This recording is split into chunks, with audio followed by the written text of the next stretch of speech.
Okay, Mick, so Okay. if you would like to share Yeah, your screen, I'll bring up my screen. Yeah. and Peter Okay. Stockton will be the first one to show this afternoon. Thank you to everybody for coming, and thank you to Mick for getting it all organised.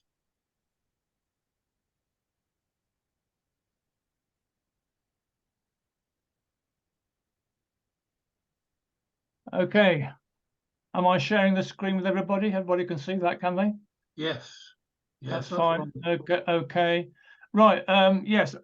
Basically, all I'm going to do is see to the title page of each person who's giving a presentation, and then once you see your title page, you can launch your commentary.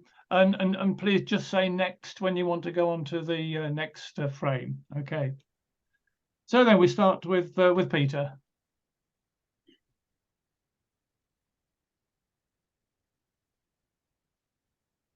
Has Peter unmuted? Yes, okay. Oh, there we are. Hello, Peter. Yeah, fine. Yeah, I think we're ready for next already.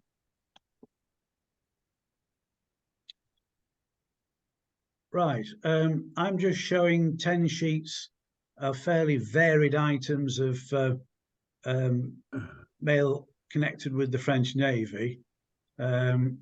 Just isolated ones from here and there. The first one I'm showing on the left is the battleship Galwa. This is one of the sort of pre-dreadnought old battleships, and the interest to me in this one is that we have a card of the battleship itself, and on the back we have a little message from one of the crew members actually aboard it. This is in the period just before the First World War. The card itself, you'll see, is dated August 1910, and the card is paid 10 centimes, so I can only assuming it was in a period where there was no free postal franchise, there being no hostilities in progress. But the message itself is as interesting as the depiction of the battleship. So it speaks from August 1910, and looking at the message itself, it's clearly at a time when there was no censorship involved. The writer describes himself as a timonier, which I've taken to be a helmsman aboard the Galwa. This was one of 3 Charlemagne-class battleships, 11,300 tons, completed 1899. So by the start of the First World War, 1914, it was already slightly out of date. The interesting part of the message is that the writer says he's on board, he embarked that morning, and he gives a little itinerary saying that on the Saturday next he will be sailing from Toulon to Brest, and then from Brest the voyage continuing to Royan. So he's giving a little potted picture as to where he's going, so clearly at a time when there's no censorship issues. The main point from the First World War point of view, of course, is that the Galwa was one of the battleships engaged in the Dardanelles campaign, when there was an attempt by the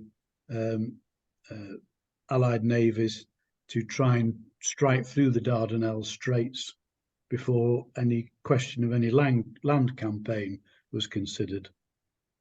But on the 18th of March 1915, Galwa was badly damaged after hitting a Turkish mine. It was beached but later refloated, but sadly on the 27th of October 1915 she was sunk by a German submarine. So that's an interesting little card to start off with. The second one is from a card sent undercover, where it has a cachet of an aviso auxiliaire, which is sort of an auxiliary sloop. And the Nord Capere was actually a trawler, one of many trawlers requisitioned during the First World War. They all had quite small armaments, and the story behind the Nord Caper was that on the 7th of November 1915, it was on patrol near Crete, and it saw a Turkish schooner, quite an old-fashioned type sailing vessel, carrying war materiel. And the captain of the Nord Caper and his crew boarded the Turkish schooner, and that's a depiction as to how the boarding may have taken place. It's been recorded as being armed. They were armed with only revolvers and spears. But the Turkish schooner was taken, and the Nord Caper was subsequently awarded the Croix de Guerre. So that's the first two to open the batting. Next, please, Mick.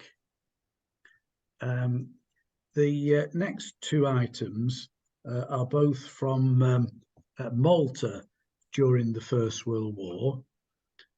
You'll see that the type of postmark is Poste Navale, and it's one of the auxiliary post offices set up in areas or locations where there was no extant French post office at the beginning of the First World War.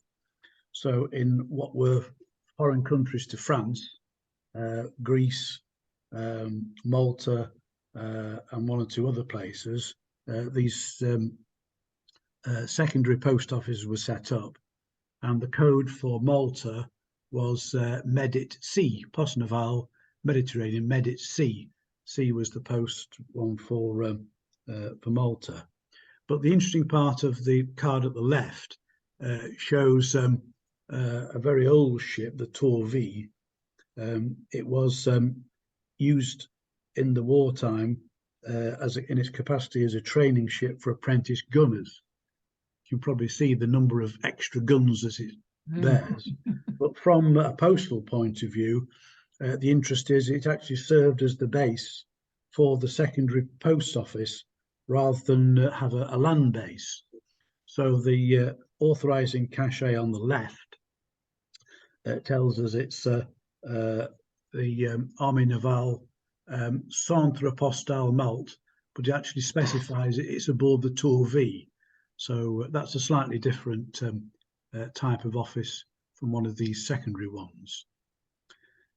The item on the right is also from Malta, and that shows how you can get sidetracked quite easily on a fairly modest item of French postal history, just by looking at the address. Nothing grave and weighty about the faint administrative cachet, which just about shows up on the left, except it shows Délégation Vice-Amiral Commandant-en-Chef.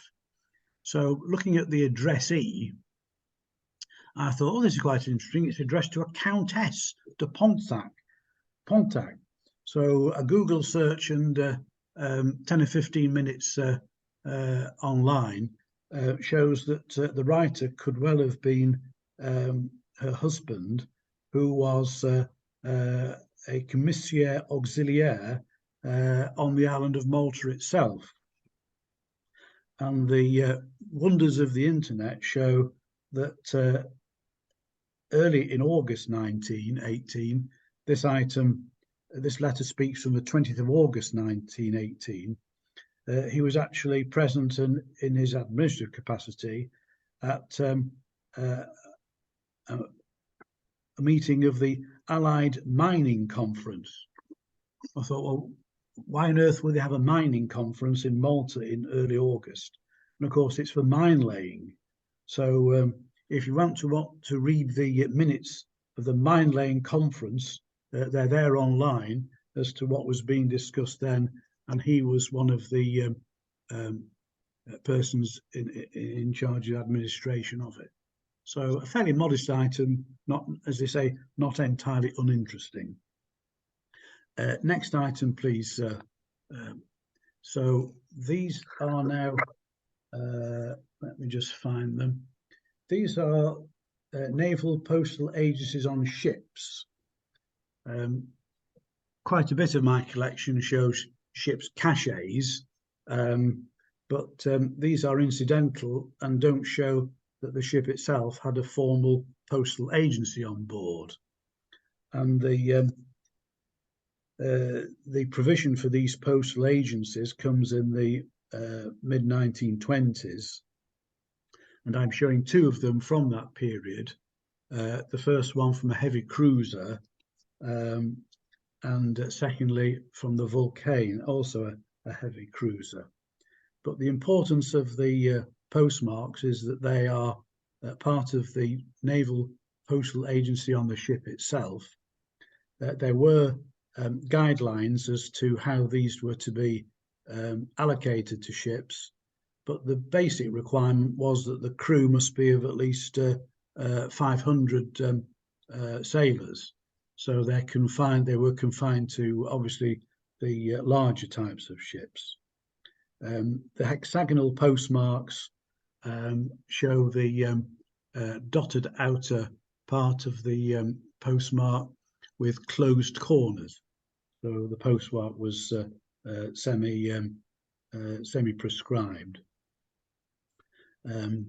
The authorizing cachet on the left of the Waldeck Rousseau is from Poste Naval Extrême Orient, showing that it was on duties on the Indochina station.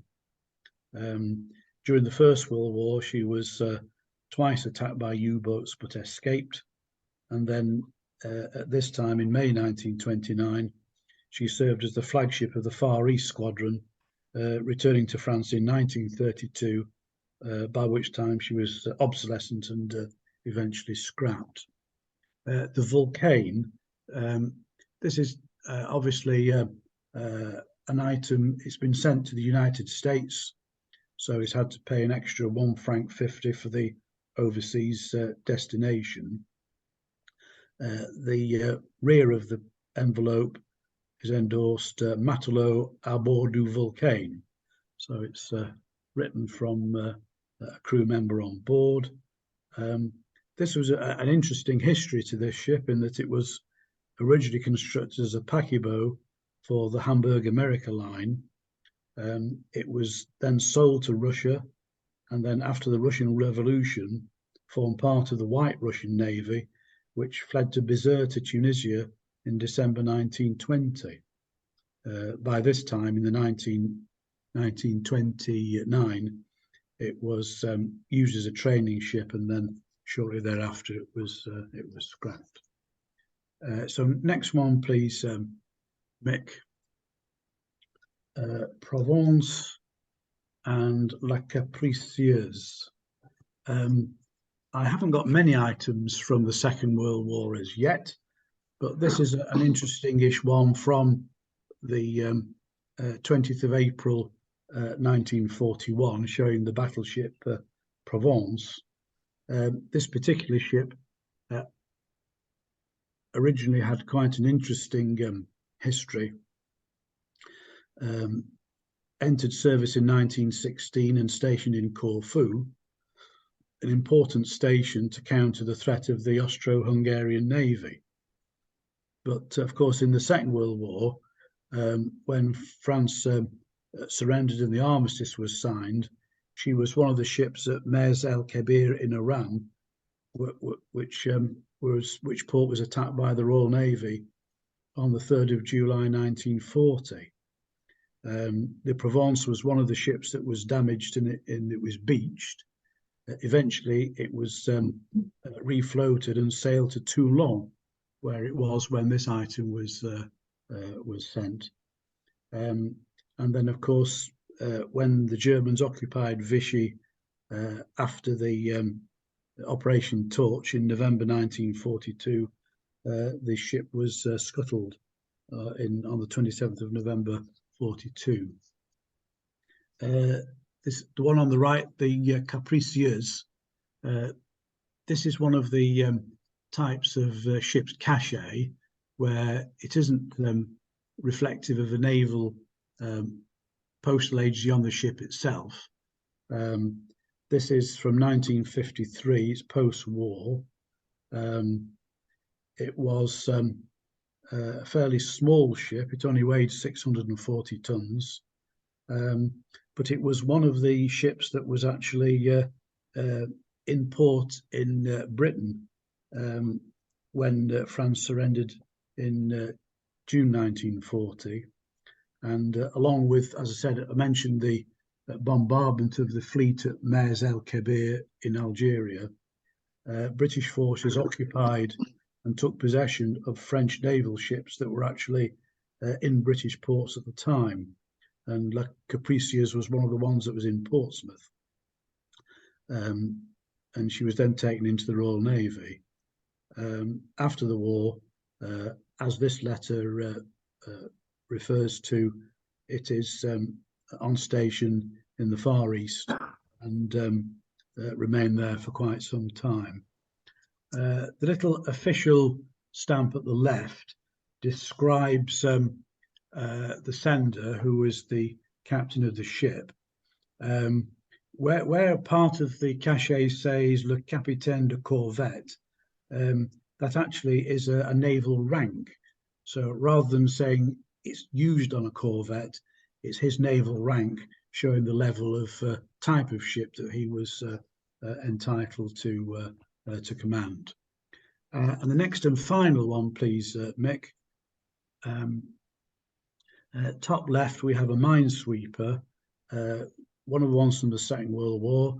The interest of this item is that one is able to work out the sender, not by reference to the postmark, because it's too small to have a postal agency on board, and it has one of the muette or dumb post naval cancellations. It's been sent to Bermuda of all places, and I found out the sender just by lifting one of the sensor tabs at the left-hand side.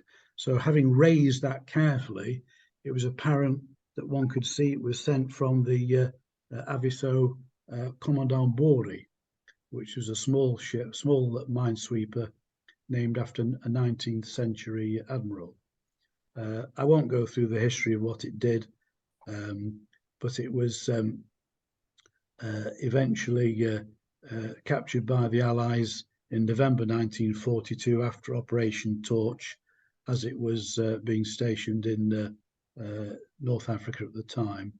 It later took part in the Provence landings, Operation Dragoon, in August 1944. The last item is a crash cover. How can you have a crash cover in a collection of the French Navy? Well, it's sort of giving it a fairly wide interpretation. It's actually from the Merchant Navy, from an administrative office in Paris, from the Provident Fund for Sailors, the Benefit Settlement Centre. And my note tells me that on the 28th of May 1969, the Douglas DC-4 plane, flown by the French Postal Night Flight Service, caught fire on takeoff from Paris-Orly. All three members escaped unhurt. A large proportion of the mail on board was destroyed. And there's a two-line correspondence, accident du corps de transport. So stretching matters as far as air crash covers, that's the end of today. Thank you for your patience. Thank you very much, Peter. Thank you very much indeed. We'll let you go off now and join your grandchildren. I think I might hide in here for a bit longer. Okay. Okay then, Ed, it's your turn to take over. Thank you. Okay, can everyone hear me? Yes. Yep. Okay, first I'd like to thank Mick for showing me how to do a title slide. He reduced my title slide to something very simple and direct. You'll see my real title slide next. And I'd also like him to thank him for putting my presentation into modern PowerPoint and providing me with the formatting necessary so I can do it. So today I'd like to talk about a topic I'm heavily engaged in, philately and mail order fraud. And I'd like to focus on a fellow named E. Virgil Neal, also known as Xenophon Lamotte Sage, and posed the question, did the devil make him do it? So who was Sage? Sage, I collect 4 fraudsters, American fraudsters, who use the mails internationally, and Sage or Neil was the most effective in the group. He began in the late 1880s as a teacher in a small business college and made a living wage. He wrote 2 books on accounting and banking that sold well into the 20th century, that brought an additional income.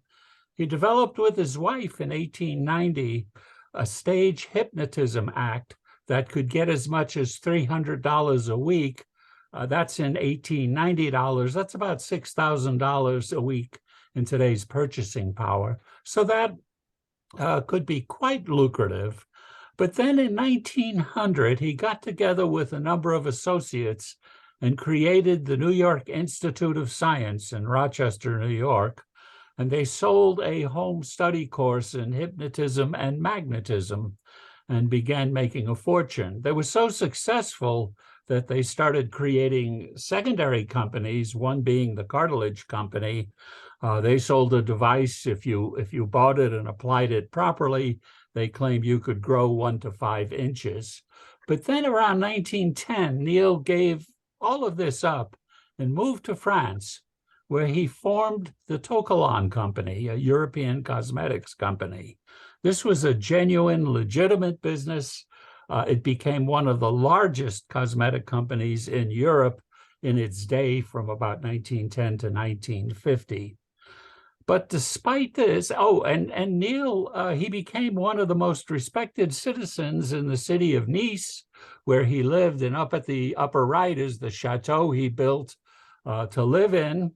But despite this wealth and the success of this company, he snuck back to New York and he was selling a phony iron supplement called Nuxated Iron. And he was selling it out of a building and factory on East 36th Street. There's a picture of the building at the left. And he had a floor there. Today it's a fine condo. At the right, you see a picture of the American television comedian Flip Wilson. And Flip Wilson created a character called Geraldine. And Geraldine always got herself into deep trouble in her skits. And at the end of every skit, she would pose the thesis that the devil made her do it. So I'm wondering with Neil, why did he go into these Nuxated iron tablets? Next slide, please. This is a copy of the correspondence course that was sold out of the Rochester office of the New York Institute of Science at $5 to $6 a copy. You can see it's a course in personal magnetism, hypnotism, mesmerism, magnetic healing, suggestive therapeutics, psychotherapeutics, all the buzzwords of the day, with Xenophon Lamotte Sage as the principal author.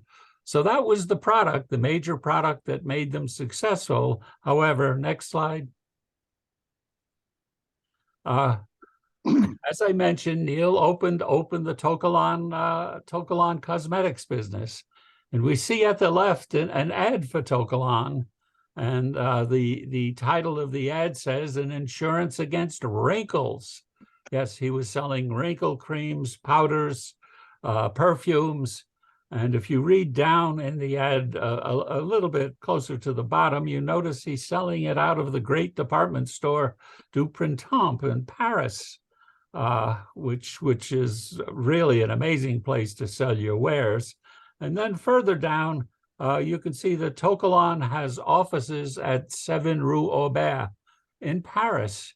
And that's pretty high-priced territory. So again, Neil was not fooling around here. He was a serious success. Next slide.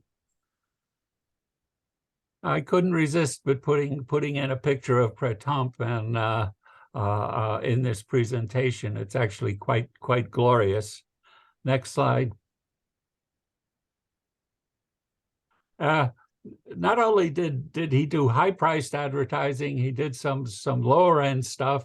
This is a little village parade, small village in the Loire Valley, and this is the Tokelon entry, highlighting not nuxated iron or the perfumes, but no, Tokelon powder, and there's a container which contains Tokelon powder in its day.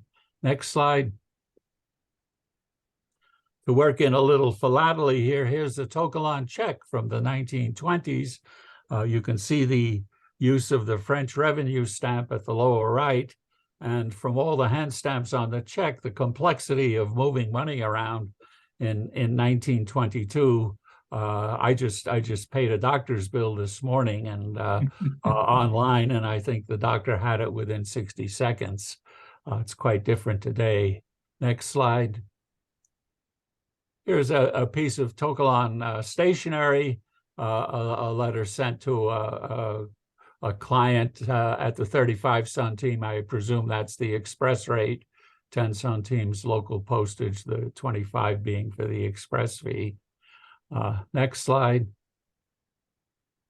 I just found this recently. It's actually a mailed receipt, not in the French area, but from London, the United Kingdom. It's a receipt for the purchase of Tokelon products from the Tokelon branch on Great Portland Street. And we see the current one penny stamp paying the postage with a nice Christmas slogan, cancel. And then down below, 2 additional copies of the same stamp used for collection of the revenue fee for processing of the receipt. Next slide.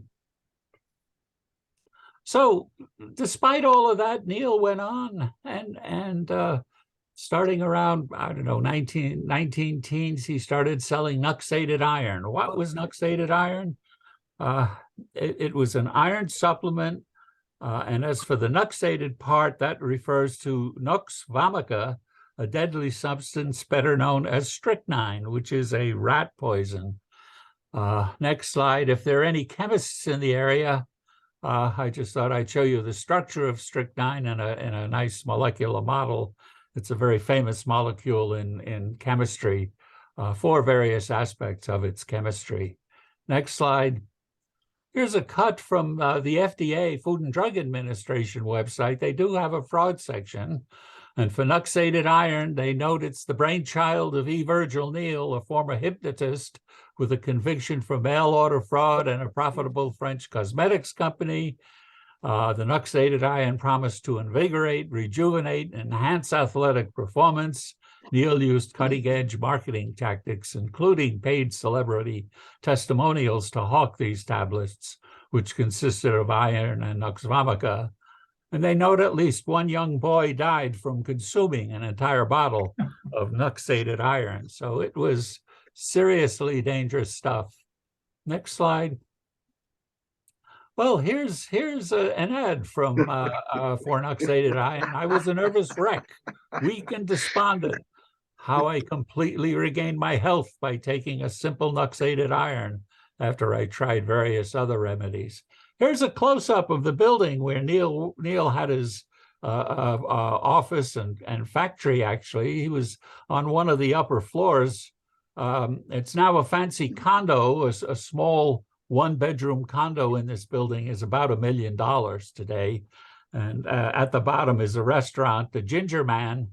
We call them brew pubs in the United States. They brew their own beer and serve comfort food. Next slide. So here's some of the nonsense I'm really collecting. Who helped sell this supplement? Well, I have my Jack Dempsey button, world champion. Okay, and there's a real copy.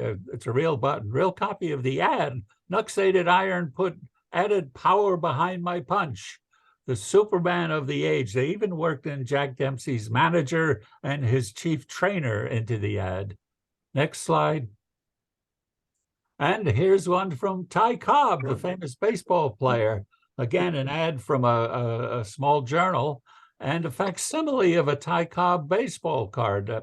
Baseball cards are a very prominent collecting area in the United States.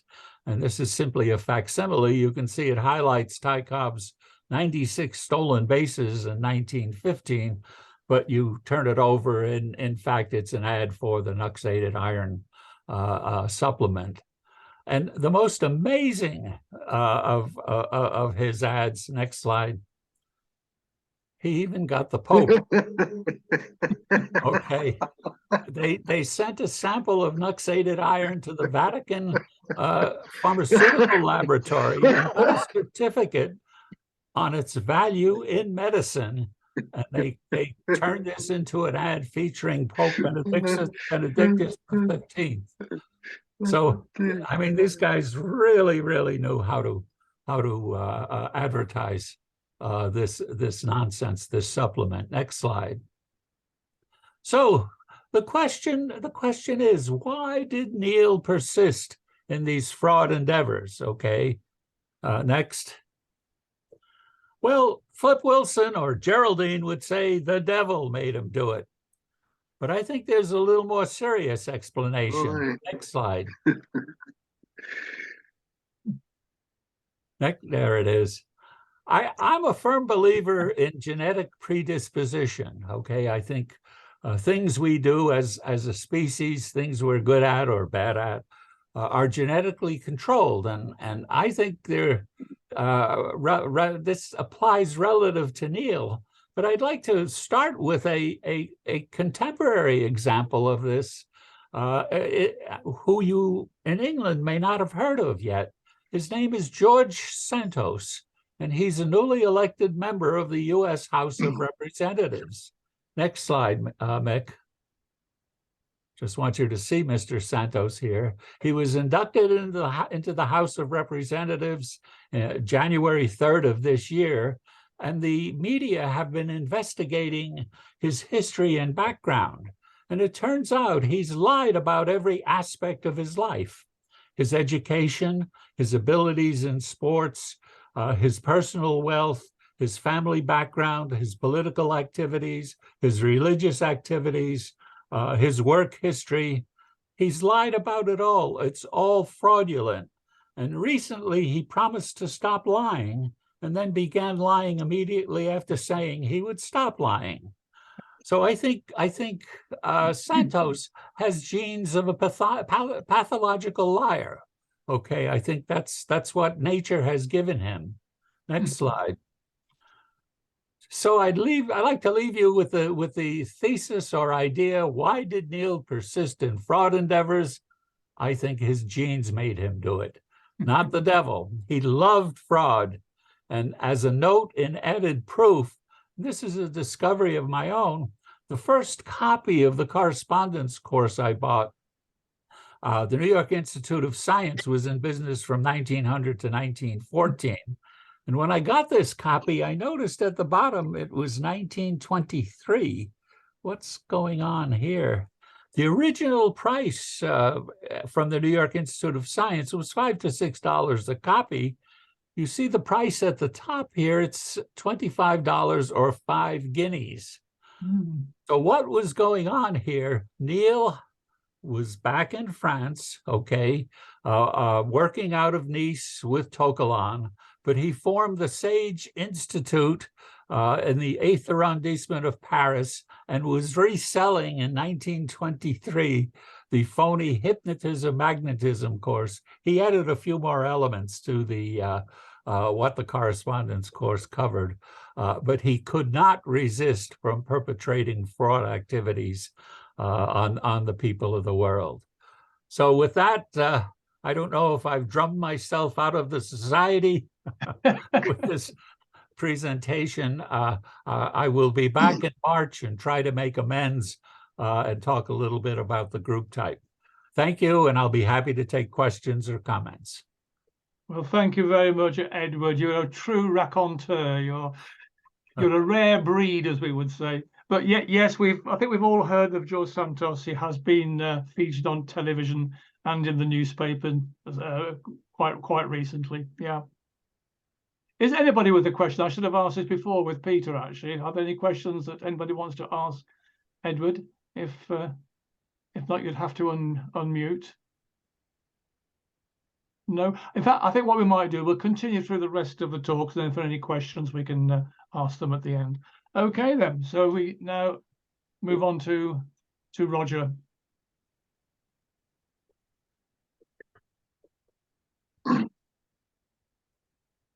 Right, is that okay? That's fine, Roger. Thank you.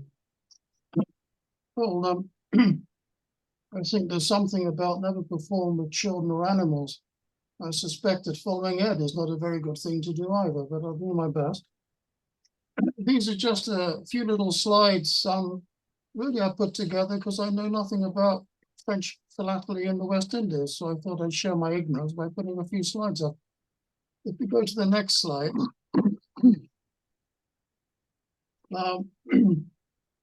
Very familiar to people where the French West Indies are. And I like the stamps because I'm really a stamp collector rather than a philatelist. And here we've got stamps from Guadeloupe and Martinique and Saint Martin, Saint Bartholomew. But the next slide, they're all part of the French Republic. So whereas I was kind of used to the British colonies where everything has its own stamps and is part of the empire, the ones down the left, they use French stamps, and the stamps I showed are French stamps. They're not stamps peculiar to those islands.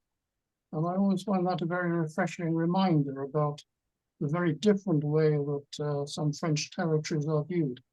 They are part of France.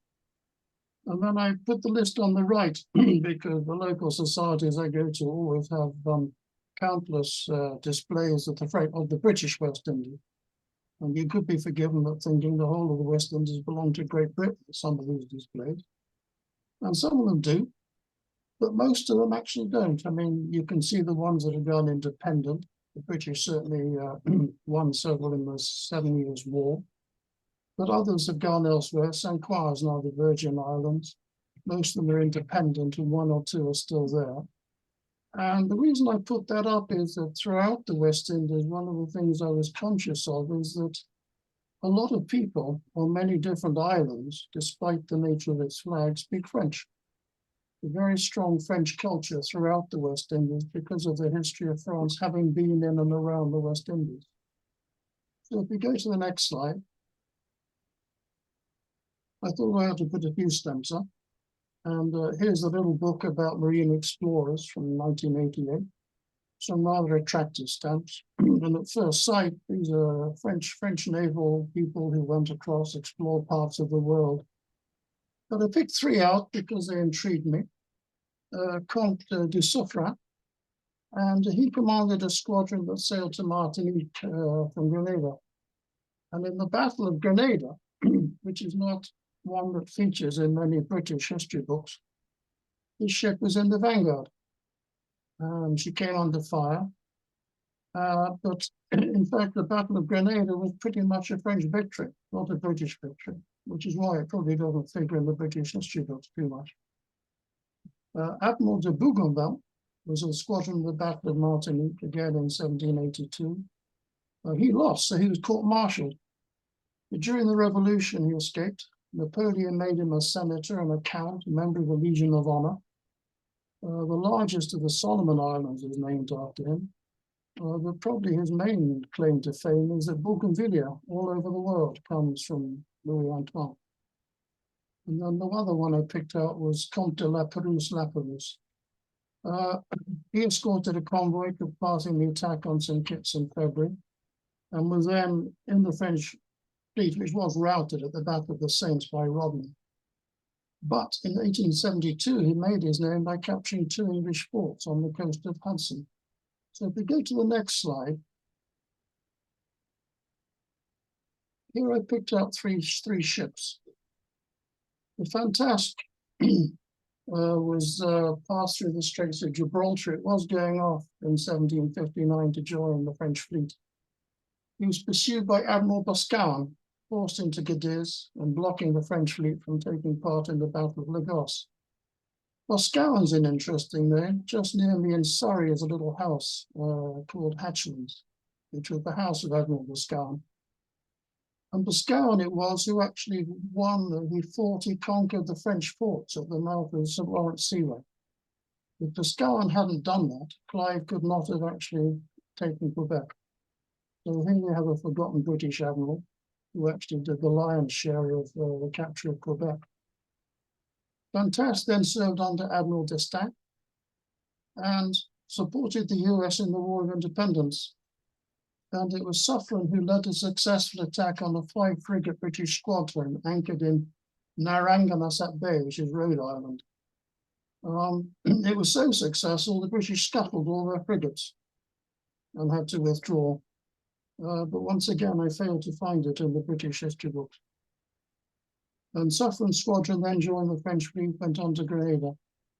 And then we had the Battle of Grenada. Now, there weren't many ships taking part in it. There were quite a few casualties, but there's a famous naval historian called Mahon, who wrote the British history of the Navy. And he later described it as disastrous, the British Navy. So I just pulled those out, not to give you a history lesson, but as part of my interest in the French West Indies with the deep French culture, and those 3 little stamps that picked up on French admirals who actually were very successful. And we tend to forget that the war was not one-sided. And if we go to the next slide, this is just a picture of the modern ship, La Fantasque. Well, it's no longer in service. And it's the titular flagship of the family of fast destroyers built in the 1930s, specifically to combat the Italian cruisers in the Mediterranean. And it served under first Vichy and then the Free French. And what I liked about it was that it's synonymous with what the French Navy invested a lot of money in, which was fast raiding and counterpunching capabilities, rather than great big heavy dreadnoughts. And therefore, this is very much a successor of what was going on in the West Indies, where those actions I talked about were mainly frigate-to-frigate actions. They weren't the heavy warship. The French Navy has a very strong tradition of that. So if we go on to the next slide, I thought I ought to put a bit of philately up. So here is where I'm putting up covers about which I freely admit I know very little.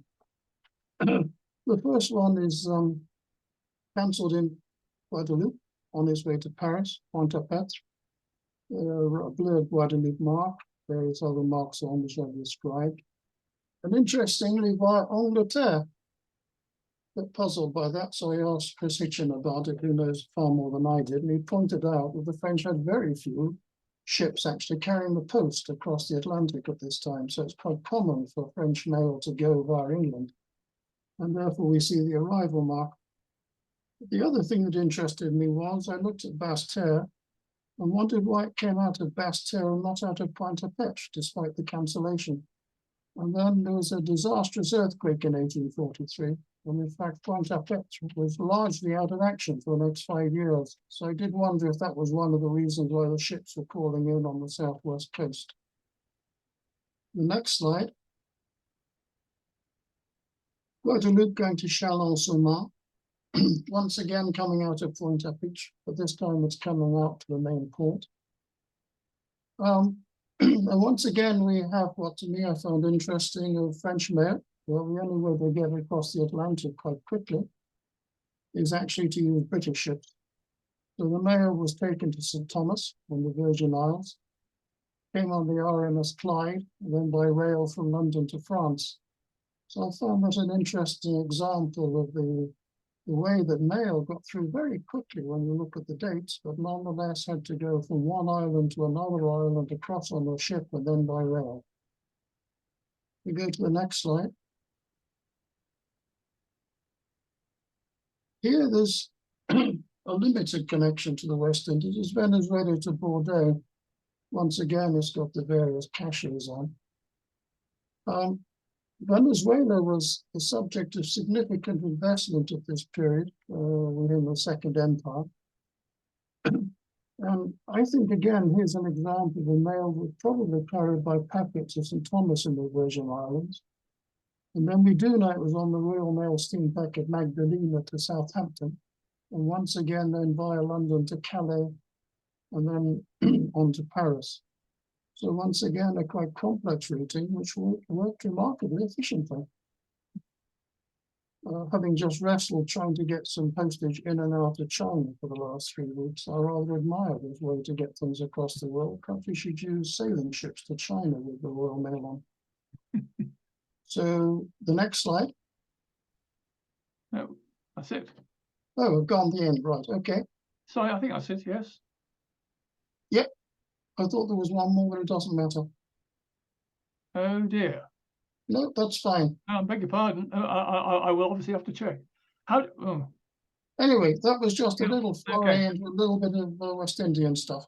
so I'll just make a note of that, Roger.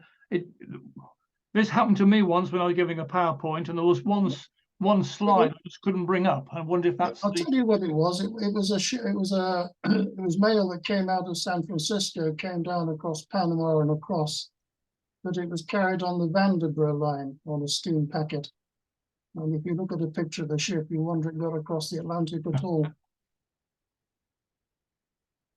right. Okay. Well, thank you very much indeed. I'm sorry about that missing slide. I will check it up Right. later. It could be a fault at my end. No, I'm sure it isn't. Okay. Okay, then we'll move on to Jeff, who has brought an item then from Brazil to Sardinia. Right, over to you then, Jeff. Now, we need you to unmute yourself. Is that better? That's it. Thank you, Okay. Jeff. Well, good morning, everyone. My presentation is going to be fairly short compared to the others because I only have one item to discuss. We can go to the next slide, please. And it turns out to be a printed circular or a prices current from Bahia, Brazil. It was mailed in December of 1851, and it was carried to England aboard the Royal Mail steamship Tay. And upon arrival in England, it was sent to the London Foreign Office. And being a printed matter item, the London Foreign Office struck it with the Article 18 accountancy marking. You can see that right in the center of the address panel. And then it was forwarded to France, and then from France to Genoa under the current Franco-Sardinian postal convention. But before it actually reached its final destination, you can see on the back, there's a hand stamp there from Turin, from Torino. And it that was applied at the Direzione Centrale della Gazzetta, which is basically the central customs bureau for newspapers, or printed matter in this case. Now, what you can't see in what I've shown here is that this particular printed circular was actually sealed in the back. There's a wax seal that actually enclosed it. And under the regulations at this time, printed matter basically was to be sent unsealed, or at least in a manner that it could be inspected to show that it truly was just printed matter and did not enclose any written messages whatsoever. So apparently this item was inspected at Turin and then finally released and sent to Genoa. And on arrival, there was a collection of 17, there's a 1/7 centesimi postage due, and 15 centesimi of that amount was credited back to France, and then France, in turn, under this Article 18 accountancy marking, had to credit 10 centimes to Great Britain, and that included the transatlantic postage, as well as the British transit to France. And the other interesting thing about this is the little seal on the back. Let me see if I have them in front of me here. It's basically a seal, I guess, from the original owner of this. It says Collezione Stefanacci, and I don't know who A. Stefanacci was. I tried looking it up on the internet, but was unsuccessful. But apparently he purchased this item for 20 centesimi in 1931, and he applied his little sticker to the back of it, and I still have it. So that's a interesting sidelight onto this.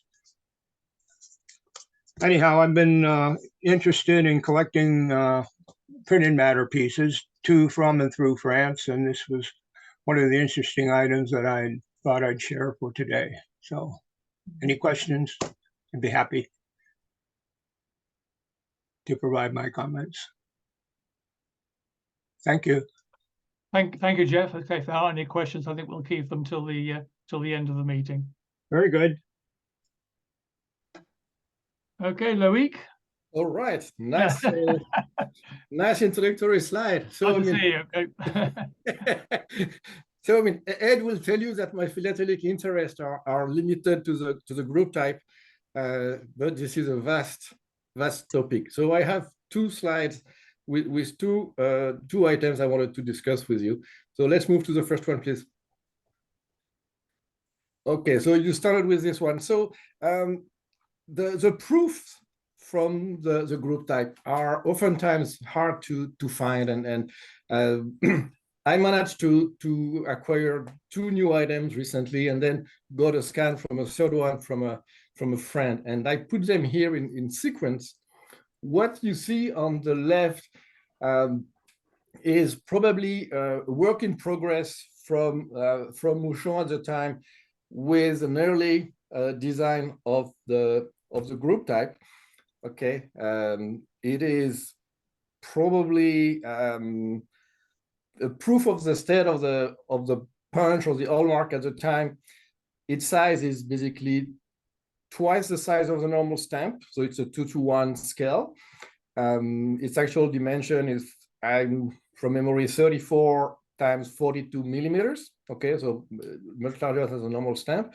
And you will notice that if you're familiar with the design, there is, first of all, on a large section that is like darked with ink, which doesn't exist on the final stamp, where we have little dots.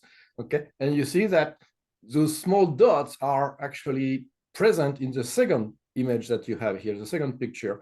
So they were added, from that initial proof to the next one. Those kind of background dots were added. Probably a couple of reasons.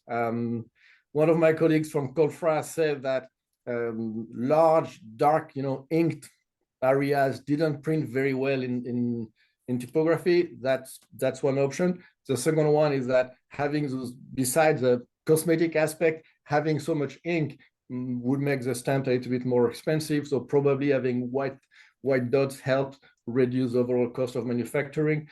I think those two might explain why we had this being made. You will also notice that the exterior frame between the first view and the second one is slightly different. It was simplified, but really, I think probably the image on the left is one of the earliest designs that we have found of the group type. The two designs on that 25 cents, except for the differences between the presence of the dots and the frame, they overlapped exactly. So they're really from the same punch, the same hallmark, just that it was worked on it a little bit more. The one in the middle came from the collection of Raymond Bossan, I believe, and it's today in the collection of Jean-Jacques Tillard, which you might know as a famous philatelist from Saint-Pierre-et-Miquelon. The first one and the third one are the two that I acquired recently. Made me quite happy. I hadn't. The third one is basically shown a little bit at size. It's the final, proof of the punch mark. The size 1 to scale 1, without the value, without the name of the colony. I think the first two were, because that was the habit of Mouchon, graved on boxwood, and then they were transferred on steel for the third one. Most likely an apprentice did copy the design, and Mouchon, who was the master engraver, cut the steel as part of the final process. And so we have like that nice series of three views during the fabrication of the group type. The first two, to my knowledge, are unique. I have never seen any other copies, and the third one I have seen probably 5 or 6 at least different, prints of that one. So a little bit more, not easier to find, but seen more frequently. And those are really some nice proof for the group type specialist looking at the stamp. The next item, please, is dealing with a nice cover. I was a bit surprised initially because I couldn't really explain the mixed franking. So I asked my friend Ron Bentley, and when he saw the picture, he said, "Wow, that's a spectacular cover. Is it yours?" I said, "Not yet, but but I might actually go and buy it now." And so what we have is a cover that was sent from Saigon initially to Johannesburg, and in Johannesburg it was forwarded to Pretoria. So the two cities are pretty close from one another. And so we had a normal franking, at 25 cents with 7 different stamps from the group type. You can see them all around. I mean, pretty nicely made from a pure, philatelic perspective. And then you have the 2 stamps from Transvaal. I think those are what.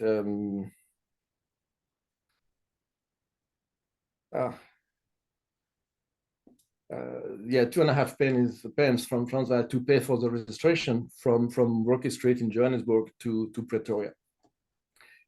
I had never seen that kind of mixed franking where the additional stamps pay registration. I have seen sometimes frankings, with mix from Colonies and France, or when a mail is sent to France and then forwarded, let's say, to Switzerland or in Spain or Italy, eventually an additional 10 cents were added to, or 10 centimes were added to pay for the 25 centime rates.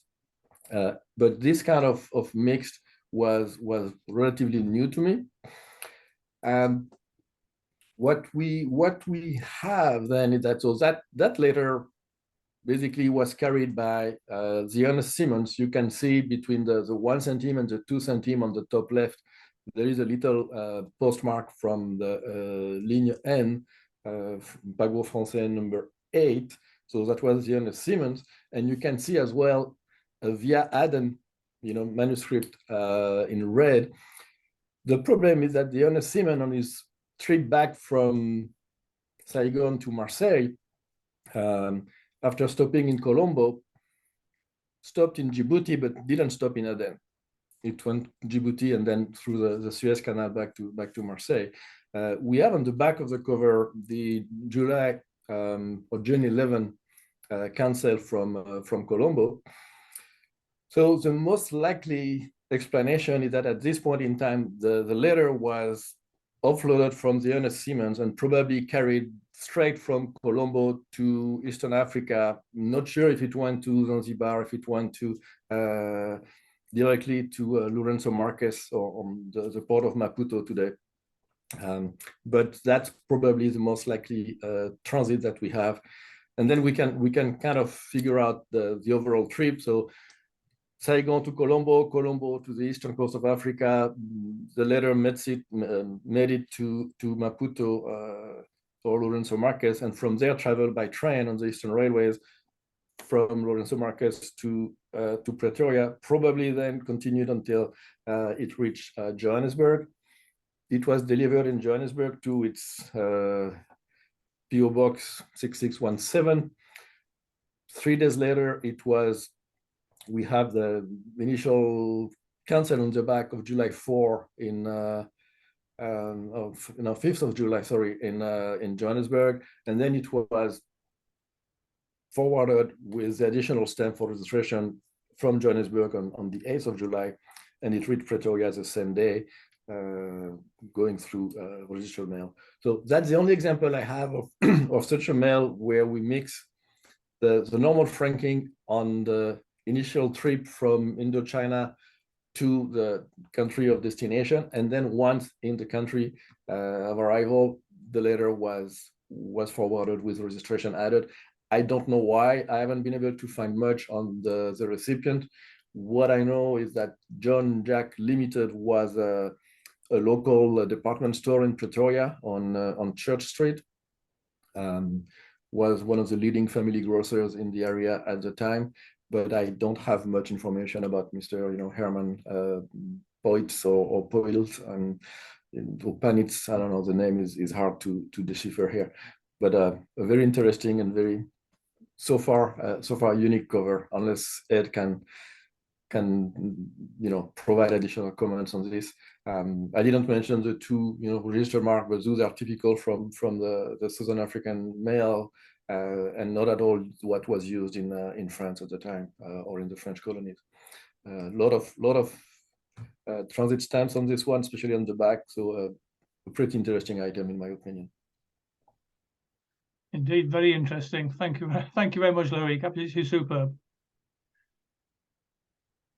Okay, we move on to Stan now, who's got a few questions, I think, to ask us on this forthcoming issue. Stan, are you with us?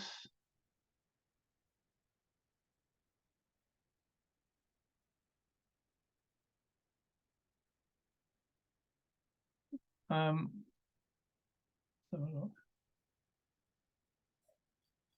right, let's try it again. Now, okay, looks like I'm unmuted at this point. Oh, okay, Stan, thank you. I'm delighted to see Ed here because Ed may have the immediate answer to my question. Okay, Mick, next slide, please. There we are. Is this a France number 12? Colonies General number 8, or is it a fake?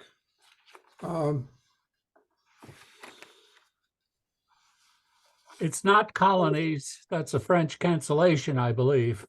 Well, the cancellation on the right is French. The cancellation on the left is Guadeloupe. Oh, okay. I was looking at the right. I understand. I'm just trying to figure out, where do I put this? Do I put it in my French collection? Do I put it in my Colonies collection?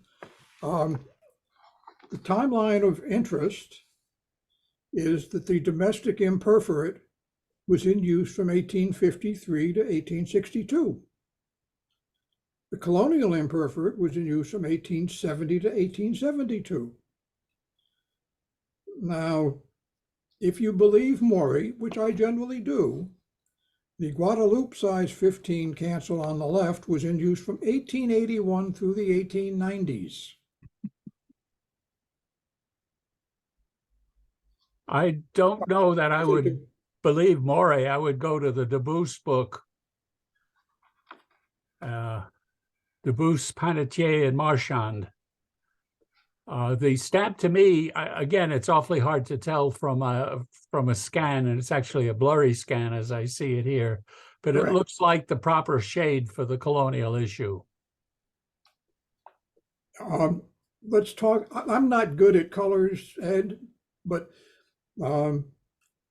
Maury lists lots and lots of colors for the domestic 5 centime, and they're pale green and deep green and light green and yellow green and dingy yellow green and bright yellow green and light yellow green.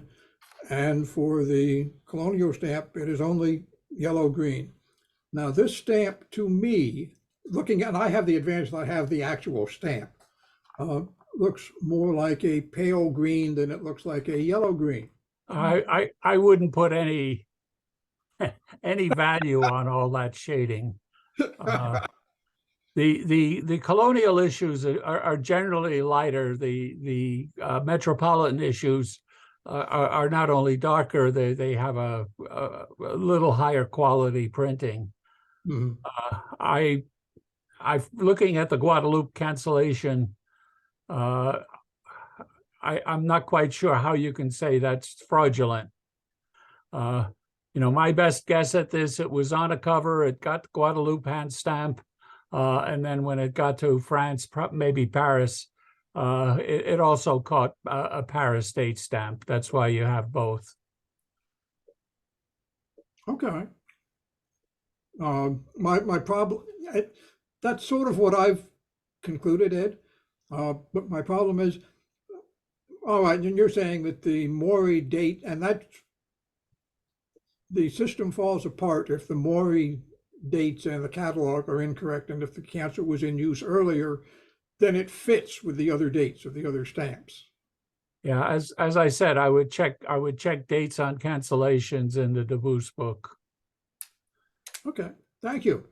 That's pretty available. Someone in the UK should, near you should have it. And there'll be a whole history on, it's probably Pointe-à-Pitre or Basse-Terre. And there'll be a whole history on the cancellations as used in those two cities. Okay, thank you. Appreciate the help. Okay, well, thank you very much, Stan, and thank you for your contribution to Ed. Lovely. Okay, we'll move on to Peter. If you'd like to join us now. First of all, Yep, you're okay, Peter.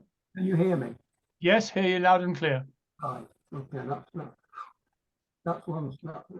main thing, because I've been getting strange notifications about my microphone and things. So, No, you're perfectly audible. right. Excuse me. I'm sorry. I'm probably not as vocally clear as I would like to be at the moment, but can't be helped. I too am only showing one cover, which is an 1805 letter from General Charpentier, the General en chef of the Napoleonic army in Italy, stationed in Milan, which at that time was in the Napoleonic Kingdom of Italy, to the French Chargé d'Affaires in Corfu. This letter thanks him for his kindness towards a wounded colleague and his efforts to reunite him with his family. I acquired this cover in 2020 and could make no sense of the rate or the route markings, especially what appeared or appears to be the manuscript 21, top left. So, despite the efforts of a number of postal historians, it was only in February of last year when my friend Robert Abençour came up with the answer, and at the same time introduced me to the splendid work by Zafirou, Postal History of the Ionian Islands. Just to break off slightly at the moment, the Ionian Islands at that time were part of the Septinsular Republic. This was an oligarchic republic that existed from 1800 to 1807 under nominal Russian and Ottoman sovereignty. The republic was established after a joint fleet captured the islands and ended a 2-year rule by the French Republic. Although the islanders had hoped for complete independence, the new state was granted only autonomy, becoming tributary to the Ottoman polity. Nevertheless, it was the first time Greeks have been granted self-government since the fall of the last remnants of the Byzantine Empire in 1460. In 1807, the Republic was ceded to Napoleon's French Empire, but the islands were not annexed by France, keeping their institutions and government. The British gradually took control of the islands, and following the Treaty of Paris, the islands were formally organized into the United States of the Ionian Islands under British protection. So that gives you the background to the sender's location and the recipients. The letter is dated May 6, 1805, and endorsed to be sent by the usual route of Verona and then Venice, which is marked on there with a couple of arrows. One arrow, sorry, not two. It was prepaid 2 soldi. That's the Cisalpine Republic tariff of December 1800, but was actually sent via Naples. Now this is obvious because in Naples they hand stamped it with a red Germania to indicate that it was from a foreign source. And from Naples, it was sent to Otranto for the voyage, to the sea voyage to Corfu, where on arrival it was taxed at 6 grana, and the hand stamp applied to the back of the letter after a receiving mark. Apologies. Oh no, you're not. You don't see that, so that doesn't matter. I think all the important markings on the front and the back there are well indicated and explained. So I won't say any more. Mick, have you got another scan? That's it. This is the letterhead from the actual letter itself. Another interesting thing to note is that I had always understood that an officer of the rank of Charpentier would have had free postage. But of course, once it left the confines of the Napoleonic conquest, then of course it had to be charged with all these various currencies. As I say, the 21, which in actual fact turned out to be 2S or 2 soldi. So that really broke it down, and we could get down to the nitty-gritty of the rates and the route that it took. Another slide, please, Mick. That's the contents, where he says, I thank you, monsieur, for your bonté pour la malheureuse Steinhoff. And it goes on and on about it. There we go. For that. Charpentier is an interesting character. So, Mick, have you got a portrait of him there? No, that's it. No, that's it. All right. That's it. Yeah. well, we'll leave that one. I'm seriously hoping that I haven't missed out all these slides. It could be my slide program that is jumping. I'll just go back and see. No.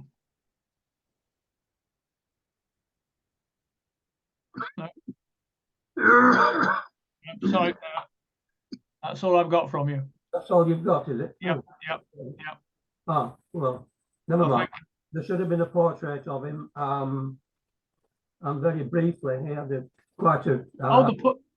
Hang on. You put that in earlier. Sorry. Is that the photo? Is that the slide? That's the fella. Yeah, that was part of your introduction. Okay. Sorry, thanks, Mick. I've got my thing to jumbled up a bit. Anyway, very briefly, he joined the army, the French army, in 1791, and was immediately elected a captain. He served in various units from 92, 93, 94. He was promoted to brigadier. 95, he was seconded down to the army of the Sambre in Meuse.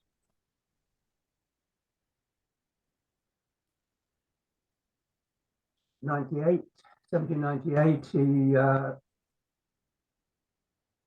he joined in the Army of England, and then the Army of Holland, and then eventually the Army of Italy.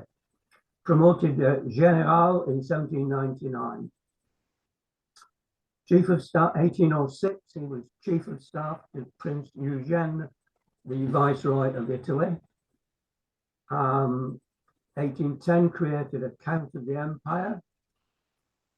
1812, in the Russian campaign, Chief of Staff to Marshal Davout. In 1813, he was back in Paris, 1814, for the defense of France.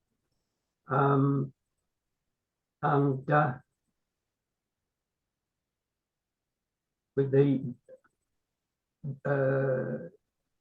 demise of Napoleon, he was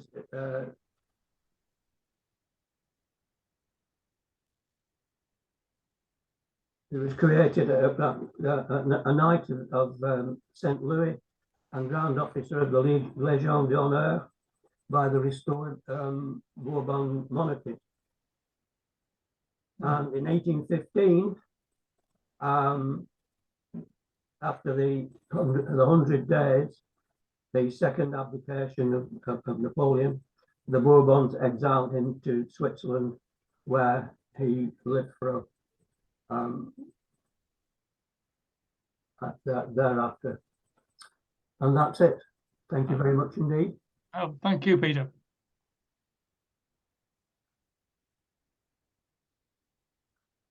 Right, and I'm very grateful for Chris to showing his presentation, because someone dropped out at the last minute, and within 24 hours, Chris came up with this. So thank you very much, Chris. Okay, then off we go. Yeah, so just a little bit of look at forwarding mail in France. France, unlike the UK, didn't actually charge for forwarding letters. As long as you handed them straight back to the postman or took them down to the post office, they could just go on in the normal way. The only extra would be required if the postage has changed. So these two letters here, both to the same family, actually, one to the gentleman, one to the lady in Paris, paid properly the 25 centime inland rate, but they both got on holiday somewhere in Italy. So another 10 centimes is required. So they take whoever's collected them, probably the concierge or somebody, has taken them into the nearest post office in Paris, Paris 9, in the Rue Montaigne, and put an extra 10 centime stamp on, and off they're gone to Italy. So there we are. That's the correct forwarding with a little bit of extra postage. Next one. Same thing here, really. This is a registered letter, but again, it's been addressed to the Rothschild bankers in Paris. It's praised as a registered letter, and then it's had to be sent on to a Rothschild or part of the Rothschild family in Germany. And again, it's only required the extra postage, and you can see the extra postage there. Some different Rothschild in Paris would have gone to the central post or head post office, paid an extra 15 centimes, which has been stuck on it, cancelled in red there, the extra 15, and then it's gone in the normal way on to Germany. The Germans have put a registration label bang on top of the French stamps, typical French, never mind, typical Germans rather. And there we are. But there's no charge for forwarding as such. The only difference is the postage difference between inland and foreign rate. Next one.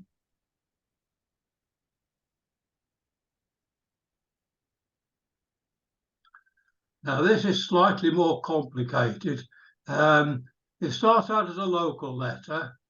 It was then put into the post box with the postage for an inland letter, but the inland rate was more the second weight stage rather than because the weight steps for the inland postage are higher than the local postage. Sorry, Chris, you're breaking up again. We seem to have this problem. What seems to happen at the end? Can you hear me now? We're not hearing much of your commentary. Okay, well, we'll do it without the commentary, then you can read it what you have there. It was sent on with extra postage, but then it had to go back to Paris, and this time didn't cost any more. There we are. So that was that one. Next one.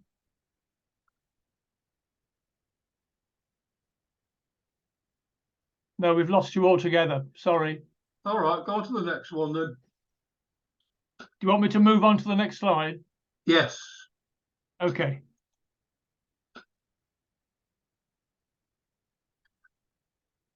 Can you hear me at all?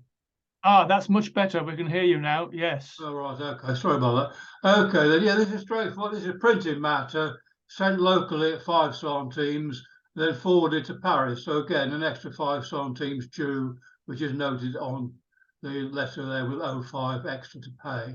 But it only pays the normal 10 centime printing matter rate inland. Next one.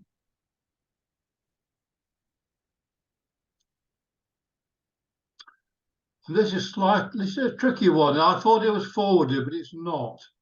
But the big question is where, at some point, the Paris Post Office has noticed that it's underpaid because it's gone from local to inland. But at some point, an extra 5 centime stamp has been put on in Paris and counted with a star in Paris, and the 15 centimes, which would have been the normal postage due, has been annulled. But how that extra 5 centime stamp was put on and who paid it, that is a moot point. I still can't quite work it out. I can only imagine that the post office, Paris post office, wrote to the sender and asked for the extra and then put the stamp on to avoid the postage due of 15 centimes. So there we are, a little bit of forwarding mail. Thank you very much, Chris. Thank you. Okay, well, I'll stop sharing. Stop sharing and I'll stop recording. There we are.